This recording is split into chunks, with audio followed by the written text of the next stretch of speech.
প্যানেলটা ক্যান্সেল হয়েছে। গত 1 বছর ধরে আমরা রাস্তার আন্দোলনে রয়েছি, বিভিন্ন সময় বিভিন্ন ধরনের আন্দোলন আমরা সংগঠিত করেছি। কখনো এসএসসি অভিযান করেছি, কখনো বিকাশ ভবন, কখনো কালীঘাট, কখনো নবান্নের উদ্দেশ্যে, কখনো এই বিভিন্ন ডিআই অফিসগুলোতে।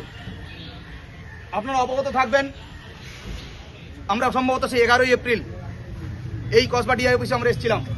আমাদের কিছু নির্দিষ্ট 9 এপ্রিল এইটা একটু ভুল হলো ক্ষমা করবেন, নির্দিষ্ট দাবি নিয়ে আমরা ডিআই অফিসগুলোতে যাই। কেন? আমাদের শিক্ষা সংক্রান্ত, আমাদের চাকরি সংক্রান্ত বিভিন্ন বিষয়গুলো জানার জন্য, বিভিন্ন সমাধানের জন্য। কিন্তু নিজেদের চাকরি বাঁচানোর লড়াইয়ে যে আমাদেরকে ডিআই অফিস, বিকাশ ভবন ছুটতে হবে, এটা আমরা কোনোদিন ভাবিনি। কিন্তু সেই সব জায়গায় গিয়ে আমরা দুঃখের সঙ্গে জানাচ্ছি, যেদিন আমরা এই কসবা অভিযানে এসেছিলাম সেদিন আমাদের কপালে জুটেছিল লাঠি। টেনে হিচড়ে আমাদেরকে রক্তাক্ত করা হয়েছে, আমাদেরকে লাঞ্ছিত করা হয়েছে, যা খুবই কষ্টের। একজন শিক্ষক হিসেবে, শিক্ষাক্ষেত্রে একজন প্রতিনিধি হিসেবে, বাংলার একজন নাগরিক, শিক্ষিত নাগরিক হিসেবে সেই দিনগুলো খুবই লজ্জার বলে মনে হয়েছিল।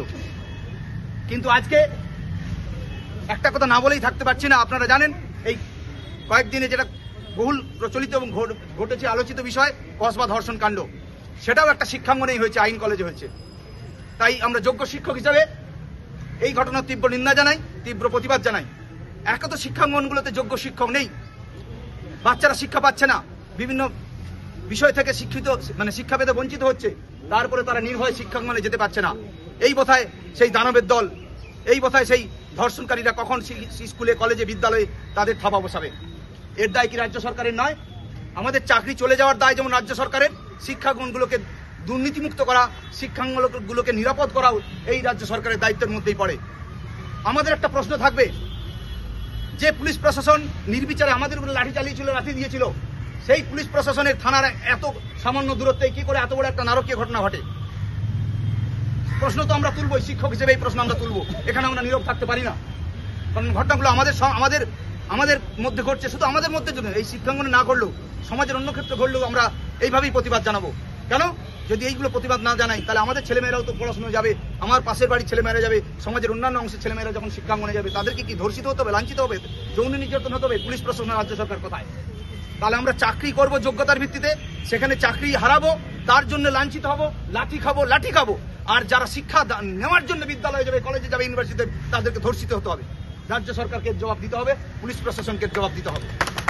পরিষ্কার করছি, আপনারা যদি আপনাদের এখানে কোনো রাগ থাকেন নয়, যখন এই রাজ্য সরকারের বা শাসক দলের বিভিন্ন নেতারা এই পুলিশ প্রশাসনের, কি বলবো আর, আমি বলতে আমার কুণ্ঠাবোধ হচ্ছে, অশ্লীল ভাষা প্রয়োগ করে তাদের একদম আমরা ব্যবহার করতে পারছি না সেগুলো, তখন তো আপনাদের এই বিদ্যর্প কোথায় যায়?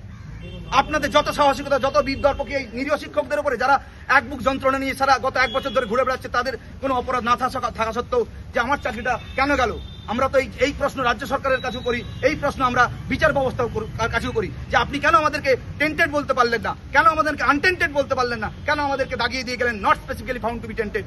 বলুন আপনার ক্ষমতা থাকে যে আমরা কোনো দুর্নীতিতে অংশগ্রহণ করেছি, কেন আপনি এরকম একটা ধোঁয়াশা মতো রেখে জাজমেন্ট দিলেন? প্রশ্ন বিচার ব্যবস্থা নিয়েও উঠবে।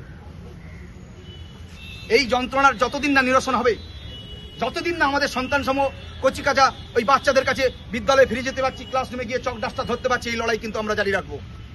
এটা শুধু এখন আর নিজেদের জীবিকার লড়াই নয়, এটা বাংলার শিক্ষা বাঁচানোর লড়াইয়ে পরিণত হয়েছে। আমরা সরকারের একটা দেখছি যে 10 বছর আগে পরীক্ষা দিয়েছি, আজকে বলছে পরীক্ষা দাও, বিচার ব্যবস্থা বলছে পরীক্ষা দাও, কিন্তু তাদেরকে যদি প্রশ্ন করা হয় যে আপনারা পরীক্ষা দিয়ে পাস করতে পারবেন না, রাজ্য সরকারের এই উদ্যোগ তখন কোথায় যায়? অন্যান্য বিষয়ে উদ্যোগ কোথায় যায়? কিন্তু যখন দেখছে যে নিজেদের পাপ স্খলন করার একটা সুযোগ এসছে, নতুন পরীক্ষা বিজ্ঞপ্তি প্রকাশ করে, তখন শুধু বলছে যে আমরা সুপ্রিম কোর্টের আইন মেনে করছি। বাকি ক্ষেত্রে আপনার আইনগুলো কোথায় যায়? যায় না। একটা ওবিসির যে জটিলতা রয়েছে, কেন আপনি তার মধ্যে এই ধরনের বিজ্ঞপ্তি প্রকাশ করলেন? কেন আমাদেরকে নতুন পরীক্ষার দিকে ঠেলে দিচ্ছেন? এই পরীক্ষা দেওয়ার পর সকলে চাকরি পাবে, তার নিশ্চয়তা কোথায়? আমি যে 10 বছর আগে যে মানসিকতা, যে শারীরিক অবস্থায়, যে পারিবারিক অবস্থায় আমি পরীক্ষাটা দিয়েছিলাম, পাস করেছিলাম, 7 বছর ধরে চাকরি করছিলাম, আপনার দুর্নীতির জন্য, আপনার অপদার্থতার জন্য, আপনার চুরির জন্য আমরা চাকরি হারাবো? এটা মেনে নেওয়া যায়? আজকে শিক্ষকদের সঙ্গে হচ্ছে, কালকে পুলিশ প্রশাসনের সঙ্গে হবে, কালকে ডব্লিউবিসিএস অফিসারদের সঙ্গে হবে, কালকে অন্যান্য যে কোনো প্রশাসনের হবে। তখন কি আমার মেয়ে আমাকে জিজ্ঞাসা করেছিল, বাবা তোমাদের চাকরি হারিয়েছে, পুলিশ কাকুরা তোমাদেরকে মেরেছে, কিন্তু যদি পুলিশ কাকুদের চাকরি হারা যায়, কে মারবে পুলিশ কাকুদের? আমি কোনো প্রশ্নের উত্তর দিতে পারি?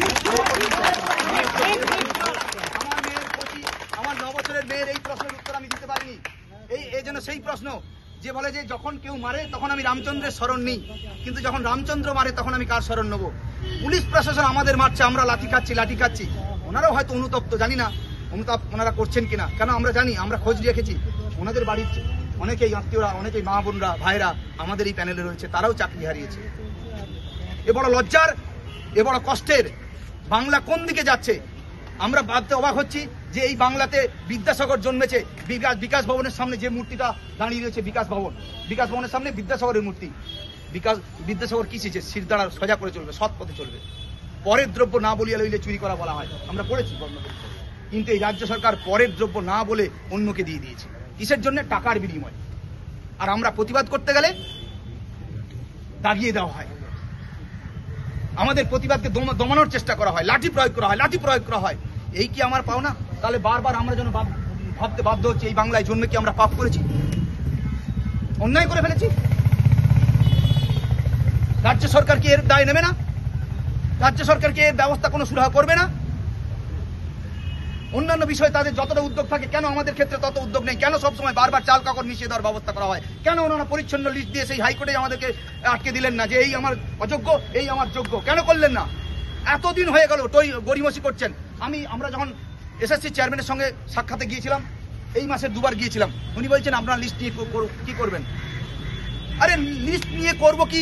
সমাজে সবাই বলছে যোগ্যদের লিস্ট কোথায়? আপনি যোগ্যদের লিস্ট দিন, প্রকাশ করুন, তারা জানুক, সমাজে সোশ্যালি এটা এস্টাবলিশ হোক যে এই লিস্টে যোগ্য রয়েছে। আপনি কি করছেন? দিচ্ছেন না। কেন দিচ্ছেন না? কোথায় বাধা আপনার? আসলে যাদের কাছে আপনি বেনিফিটে রয়েছেন, যাদের কাছ থেকে আপনি অর্থের বিনিময়ে চাকরি পেয়েছেন, তারাই বোধহয় আপনাদের বাধা দিচ্ছে। আমাদের কোনো দায়বদ্ধতা নেই, মেধার কোনো মূল্যায়ন নেই। বড় কষ্টের, বড় লজ্জার, দুঃখের সঙ্গে জানাচ্ছি, পশ্চিমবাংলার মেধার অবমূল্যায়ন ঘটছে। ক্লাসে গেলে বাচ্চারা জিজ্ঞাসা করে, স্যার কি করবো পড়াশোনা করে? আপনাদেরকে তো দেখছি এই তো এত 4 বছর 5 বছর 7 বছর চাকরি করার পর আপনারা চাকরি হারিয়েছেন। আমরা কোন উৎসাহে পড়বো? 10 বছর ধরে এসএসসির কোনো নিয়োগ নেই, কোনো সরকারি বিজ্ঞপ্তি নেই। অন্যান্য চাকরির ক্ষেত্রে একই অবস্থা। পশ্চিমবাংলার বেকাররা দিশেহারা, তারা কোথায় যাবে? আজকে যারা সামান্য ভাতার বিনিময়ে, আমি বলতে বাধ্য হচ্ছি, ভাতার বিনিময়ে এই অন্যায়গুলো মেনে নিচ্ছেন, আপনার বাড়ির ছেলে মেয়ের সঙ্গে এগুলো ঘটবে, সেদিন কিন্তু কেঁদে কুল পাবেন না। 10 বছরে এই পশ্চিমবঙ্গের বিভিন্ন কলেজ ইউনিভার্সিটি থেকে অত যোগ্য ছেলে মেয়ে বেরিয়েছে, তাদের জন্য কোনো এসএসসি নিয়োগ হয়নি, কোনো পিএসসি নিয়োগ হয়নি। কটা নিয়োগ হয়েছে বলতে পারবেন? আর যেগুলো হয় তাতেও আপনারা এক বালতি জলে কাঁকড় মিশিয়ে দিচ্ছেন, 1 বস্তা চালে আরেক বস্তা কাঁকড় মিশিয়ে দিচ্ছেন।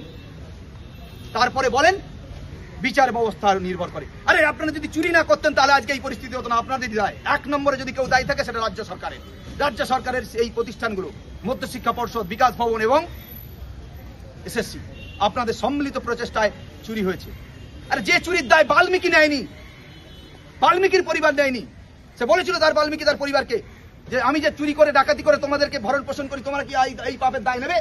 নেয়নি।